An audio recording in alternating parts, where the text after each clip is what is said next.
Matapang noon, ano na ngayon? Oh, yan talaga ang pagkaka-headlines ni Corina, mga kababayan. Tungkol dito sa ginawang aksyon ni VP Sara Duterte na ipabasura ang kanyang impeachment case, mga kababayan, sa Senado. Ang punto kasi nitong sina Corina, mga kababayan, akala natin gusto niya ng bloodbath. Bakit pinapadismiss ng impeachment daw, mga kababayan? Oh, matapang noon, ano na ngayon? Akala natin mayroon siyang kinoquote, mga kababayan. Pero apparently, sa kanya pala talaga iyon. Sinigundahan niya, mga kababayan, yung mga statements ng mga dilawan. Kagaya nitong mga, ay Diyos ko, ano ba itong mga itsura ng mga dilaw, mga kababayan, ng mga anti-Duterte, no? Oh, etong si Francis, mga kababayan, di ba? Dati-dati pa yung mga anti-Duterte. Ngayon, mga kababayan, muling nabuhay. Pinagtiyagaan ni Nakurimao, mga kababayan, para sa ano? Magkalat ng propaganda. Oh. At ngayon nga, mga kababayan, sinugundahan ni Corina. Panoorin niyo po, ha? Matapang noon, ano na ngayon? Matapang noon, ano na ngayon? Oh, ano na, Sara? Akala natin mayroon siyang tinoquote, mga kababayan, pero yan pala talaga ang headlines nila. Wow, talaga lang ba, Corina?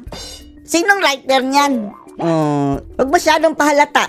Pinag-aaralan na ng Senate Impeachment Court ang sagot ni Vice President Sara Duterte sa writ of summons nito na nagpapabasura sa reklamo laban sa kanya. Para naman sa Kamara, naghahanap lang ng butas si VP Sara. Narito ang agenda report ni Hannah T. Wala siyang kinote, di ba? Tungkol sa matapang noon, ano na ngayon? Hindi sa kanila. Siningil na nila sa bloodbath, mga kababayan. Manda kayo. Although, mga kababayan, na eto ha, magusto talaga ng bloodbath dito si VP Sara, pero dapat dumaan sila sa tamang proseso. Kung ang pagsasampa ng impeachment, mga kababayan, ay sa pamamagitan ng mga kababuyan, you do not deserve the bloodbath ni VP Sara Duterte. Ang dugo nyo lang ang dadanak dyan sa pamamagitan ng luha dahil hindi na yan uusad. Sa crucifixion, there's blood. So, it's a bloodbath. My bloodbath. But this time, Sara, hindi ang dugo mo ang dadanak. Dugo ng mga dilaw dahil iiyak sila ng dugo, mga kababayan. Talagang mababasura yan. What happened to wanting a bloodbath? Yan ang tanong ng abogadong si Jesus Falsis matapos... Paltik, mga kababayan. Oh, itong itsura ng mga anti-Duterte, mga kababayan, no? Parang yung mga gabi ng lagim. Sina Percival, sina Raulul Manuel, sina Dilima. Buti na lang, tumigil na yung si Jover Laurio, mga kababayan. Oh, ito si Paltik. Quaker Oats din ba ito? Parang mga, federasyon na mga Quaker Oats, mga kababayan, kagaya ni Percival. Ay, Diyos ko. Maghain ng answer ad cautelam ang mga abogado ni VP Sara sa Answer ad summons cautelam ng Senate Impeachment Court. Maging ang House Prosecution... Isa pa ito, mga kababayan, Ang daming aksaya sa pera nitong mga buhaya dyan sa Kongreso, no? Lahat, mga kababayan, patama kay Sara. Diba? Mayroon silang young goons na maggrupo, mga kababayan. Lahat patama sa mga Duterte. Naglagay pa ng spokesperson na princess, mga kababayan, itsurang... Ay, nako.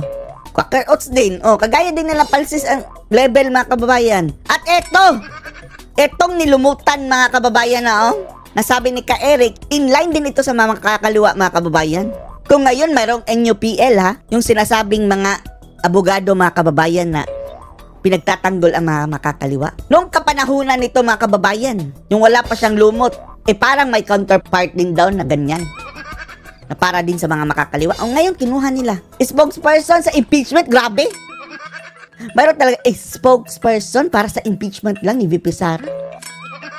Gamit ang pera ng bayan, ang mga aksaya na naman ito, mga kababayan. Tila nagtaka rin. Una na kasing sinabi ni VP Sara na handa siya sa paglilitis at gusto niya ng bloodbath. Papansin, no? Ito yung bloodbath na inaasahan namin. Ngipin mo, Pustiso. Pustiso ba yan? Baka mabali yan sa galit. Nang gagaliti sa galit, mga kababayan, makakaliwa. Pero nonetheless, itutuloy namin ang paglalahad ng ebidensya. Ito pala, mga kababayan, si Bukoy. See? Ito yung sinasabi ni Ka Eric, na makakaliwa mga kababayan. Oh. Sapagkat mahalaga na malaman ng sambayanan kung ano yung sakdal. 6 Sa tingin nyo, Bukoy, hindi alam ng sambayanan kung ano yung pinagagawa nyo. Huwag nyo kaming lokohin, Bukoy. Oh, kung naniniwala pa sa inyo ang sambayanan Pilipino, mataas sana yung rating ng Tambaloslos nyo. Siya ang nagre-reflect mga kababayan, si Tambaloslos dito sa tiwala mga kababayan ng Pilipino sa sa Kongreso. Si Tambaloslos ang mukha ng Kongreso. Anong rating ni Tamba? Oh, 25%. Malaki pa nga yan mga kababayan. Hindi tayo naniniwala dyan. Sa totoong rating siguro mga kababayan, andun na lang yan sa mga 10. At kahit pa nga sa presidential, 0.8. Ay, Diyos ko, Tambaloslos. Na malaman ng sambayanan kung ano yung sakdal. Shut up! Malaman ng sambayanan ang inyong kasinungalingan. Ito mga bugok na to mga kababayan, no? Kung magsalita, parang, ang sambayanan Pilipino. Uy, mga ungas. Huwag niyong idamay ang sambayanan Pilipino dahil kakarampot lang kayo. Tinutukoy nila sambayanan Pilipino mga kababayan, yung kasama nilang nagrarally ng mga wrong spelling pang mga syunga-syunga. 6 Dadala na copies sa plakat natanggap sa ng spelling. Clerk of Court kagabi na mula sa messenger ng Fortuna Vasa and Salazar Law Firm. Babasahin pa ni Senate President Cheese Escudero ang mga dokumento. Good luck, Cheese! Oh, kahon-kahong mga Una nang dokumento mga kababayan. Magdamagang basahan yan. Ay, paano na lang kung si si Pacquiao at si Lito Lapid mga kababayan. Ay, mababasa kaya lahat ng yan? file ng entry of appearance ad quo telam ang 16 lawyers ni VP Sara sa impeachment. They're filing it with precaution. Yun naman ang Latin equivalent of the ad cautelam, meaning they're filing the pleading with caution. Mabuti pa itong sa Senado mga kababayan, si Renato Bantog. Hindi pa kagaya nung spokesperson ng Congress na grabe. Sa pananalita pa lang niya mga kababayan, guilty na si Sara Duterte. In their minds, they'd like to reserve some arguments, no? But in compliance with the order of the court, nag-file sila ng answer, but they're expressing that they're doing so with precaution. Sa Do sagot it so ni with VP Sara, precaution. inargue doon na wala namang reklamong dapat sagutin. Ang sagot ni Sara mga kababayan, nakakatawa. Ginagalit talaga niya yung mga animal na mga kongresista mga kababayan. There is nothing to answer here. Walang dapat sagutin, yan ang sagot. Dahil wala naman daw pinresent na articles of impeachment sa Oo korte. nga. Katunayan Anong daw sasagutin? nitong June 10, sa botong 18-5, iniutos ng korte ang pagbabalik ng mga reklamo sa House of Representatives para kumpirmahing wala silang nilabag na 1-year bar rule o Paano na yan mga kababayan? Maaabutan yan ng expiry doon sa House of the Crocs, Congress mga kababayan, lower house. Dahil pagdating ng June 30, paso na yan mga kababayan Hindi pa naakyat. As good as yan mga kababayan, hindi pa naakyat dyan sa Senado. o pagbabawal sa paghahain ng multiple impeachment complaints sa isang opisyal at dapat willing mag-pursue ang 20th Congress sa paglilitis. Una nang sinabi ng Nasaan ang hikaw ni Cheese? Ensa na void Basahin mo na ang from the dami, very Cheese, beginning ang mga reklamo dahil unconstitutional ito. Not guilty ang plea ni VP Sara, but she's not backing down. Sabi ng mga abogado, kailangang maresolbahan muna ang mga legal defense na yan at saka i-dismiss na ang buong kaso. Reaksyon ni Falsis sa isang Facebook post. Sino ba yan si Palsis Curimaw? Bakit? Yan ang hinihingan nyo ng opinyon. Tingnan nyo, eto mga kababayan, ang laro ng media. Yung opinyon ng mga anti-Duterte mga kababayan, eto ang kanilang binabalanda at binabalita. Dahil, para sabihin na hindi sila bias O bakit na-insert itong si Palsis mga kababayan? Na itsura pa lang, parang sinisira na ang ating araw. Nang mamayang gabi, mukhang babangungutin na naman tayo dahil lumabas na naman sa TV ang animal na to. Ano pinagsasabi Malinaw pa, impeach Sara ganyang hashtag. Post, kunwari matapang. Kunwari matapang. Pero sa totoo ay duwag ang kampo ni VP Sara. Duwag daw mga kababayan. Yun naman ang sinugundahan ni mga kababayan ni Corinao Sanchez. Ang sabi ni Corina, nasaan ang tapang? Ganyan. Hindi niya kinote si Palsis mga kababayan dahil iba ang sinabi ni Corina Wala pang pahayag ang bise tungkol dito. Hindi niya papatulan niya mga quacker oats na yan. Bumuelta rin ang House prosecution. Ito yung Lahat mga kababayan, no? Binabalita, welta kay Sara. tawag na wagging the dog. Kayo ang dog. Hindi ka nga dog, oh. Para kang galising dog, Na mister. mas pinapalitaw na mas importante ang procedure kesa Bakit hindi importante ang procedure? Isipin niyo mabuti mga kababayan. Sa kanila hindi importante ang procedure. Sa lahat ng mga gawain mga kababayan, dapat talaga may procedure. constitutional law and principles. Substance. Ang importante is the substance. Wala nga substance eh. Ano ba ang inyong ebidensya? COA? Wala na. Kung ganyan lang mga kababayan, wala silang ebidensya mga kababayan talaga. Ang kanila hinala. Those who cannot address the substance, they rely on technical procedures. Ang mukha, no? O, pag ganyan-ganyan talaga, na parang makakonvince ako ng tao. Sana may makonvince dito. Ulol! Lukuhin mo sarili mo sa salamin, bukoy. Which is what she did here. Para sa prosecution, tuloy pa rin ang trial, lalo na't sumagot pa rin ang kampo ni VP Sara. Paano na yan? Matiteknikal kayo. O, next year na naman. 5 days ang House prosecution para sumagot sa answer ad cautelam ni VP Sara. Ad cautelam. Step 6 yan sa impeachment proceedings, ayon na rin sa Senate Impeachment Court. Ang next step dito, ang appearance ng bise at pag-enter niya ng plea sa korte. Tingnan natin kung kailan yan. Pinababasura na ng prosecution ang request for interim release ni FPRRD sa ICC. Ano yan? Bumawi? Di ba pumayag na daw mga kababayan? Hindi ko kontra ngayon. Diin ng prosecutor, Pinapapabasura. kailangang manatili sa detention si Duterte Na-convince mga kababayan siguro ni na konti ang prosekusyon. para matiyak ang kanyang pagdalo sa mga paglilitis at Pagdalo! 80 years old na nga eh. hindi ma-obstruct ang investigasyon. Sige lang. Pero eto mga kababayan, no? Wala tayong tiwala dun sa 3 judges na babae, no? Parang ang hudas ng mga itsura. Itsura pa lang mga kababayan. Luna't may kakayahan pa itong manakot ng mga Manakot! Pumayat na nga na. Pinakapayat na daw mga kababayan ever since in history ni PRRD sa nakita ni VP Sara. testigo. Dagdag nito, Halos hindi na malakas makalakad. pa rin ang impluensya ng dating Pangulo. Patunay daw ang Sino ba presidente ngayon? Kalaban na nga niya. pagkapanalo niya bilang Davao City Mayor sa midterm elections noong Mayo. So, eto mga hudas ang mga taong ito mga kababayan. Dito mga kababayan, payat na siya mga kababayan. Kapapasok pa nga lang yan na. Ano na lang kaya ngayon mga kababayan? Parang butot balat na lang. Hindi ba nila nakikita na nagde-deteriorate ang kalusugan ng tao? Halang ang mga kaluluwa mga kababayan kung ayaw pa nilang payagan. Okay lang sana kung tuloy-tuloy na ang kaso mga kababayan. Ang tagal pa eh. 6 months. Ang susunod 6 months na naman. Tapos wala pa lang basihan. Tapos ikukulong nyo. Ano kayo siniswerte? Hindi pa rin sinusukuan ni Senador Robin So anong detalye nun, Corina? Yun lang? Walang kwenta yung news ni Corina Padilla ang makababayan. kaasuhang mapauwi si dating Pangulong Duterte mula sa The Hague. Hindi lang ikaw, Robin, kami din. Tayong lahat.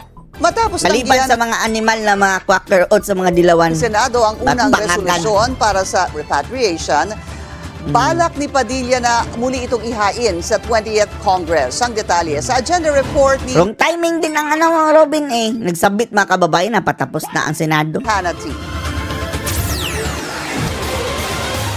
More than 100 days mula nang maaresto si FPRRD, sinubukan ni Senator Robin Padilla na maghain ng Senate resolution para pabalikin siya sa Pinas.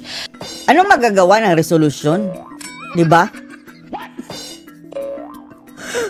Ang pwedeng gawin dyan mga kababayan, no? I-pressure itong nagsasampa ng kaso mga kababayan. Yung mga complainants, yung mga makakaliwa. Yan ang i-pressure nyo para i-atras ang kaso. Imbestigahan nyo sila isa-isa. Tingnan natin mga kababayan, no? Kung talagang mga legit na mga tao wala itong mga kalansay na tinatago. Yan ang advice natin sa nandito sa Pilipinas. Pero yung sinasabing mag-resolution ka na doon, hindi mo na makukuha si Tatay Digong na basta-basta dahil andun na sa kustodiya ng ICC eh. Advice namin, Robin, imbestigahan nyo yung mga tao na sa likod ng pagsasampa dyan sila Conti. Background check nyo. Iladlad nyo sa publiko kung ano talaga ang totoong agenda nila. Yan ang magagawa ninyo.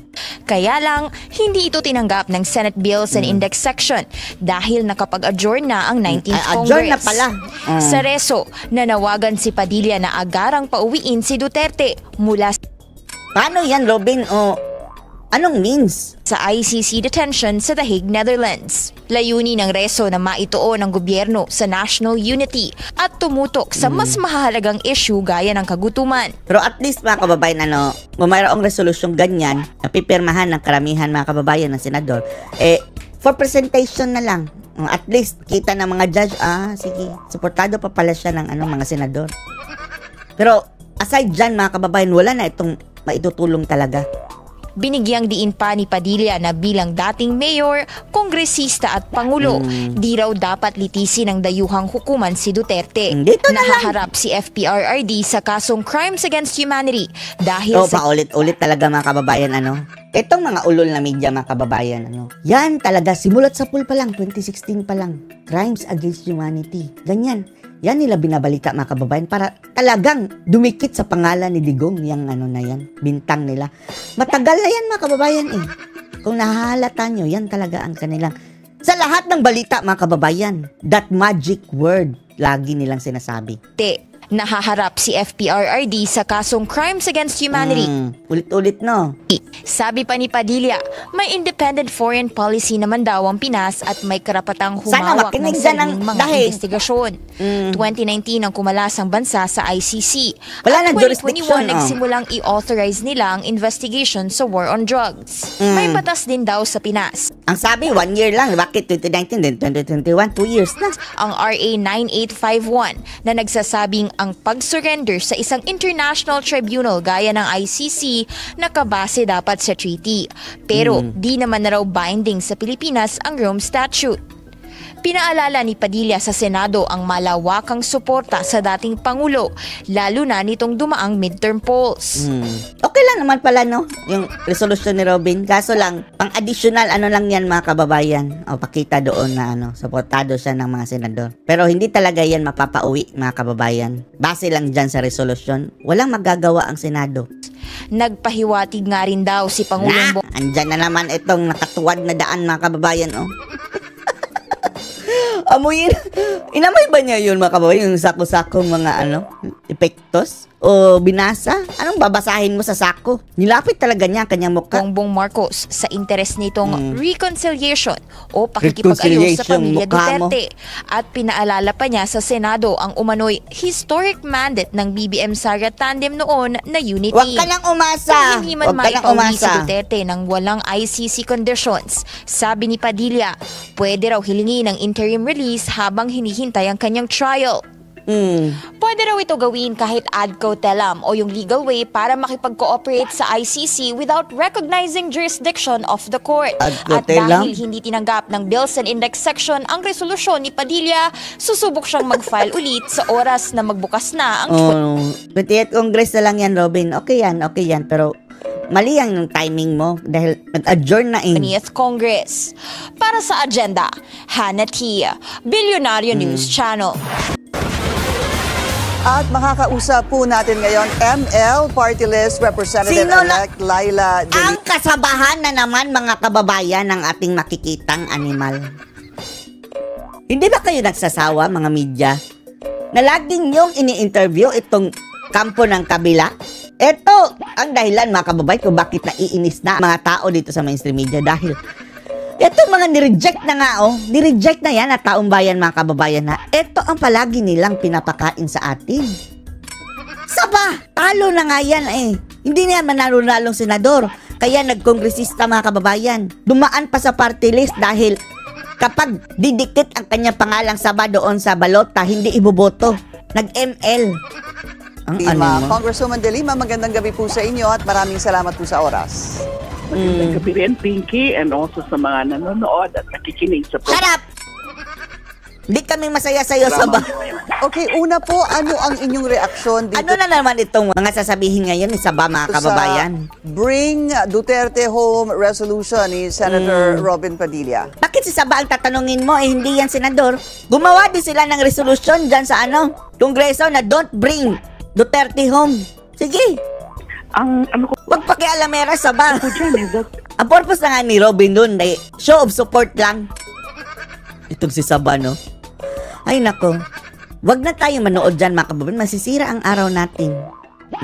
Tama na yung isang quacker oats sa si Palsis, mga kababayan, na makikita natin ngayong gabi. Dadagdagan pa ni Saba. Baka hindi na tayo magising bukas ng umaga. Anong masasabi nyo dito, mga kababayan? Post your comments below.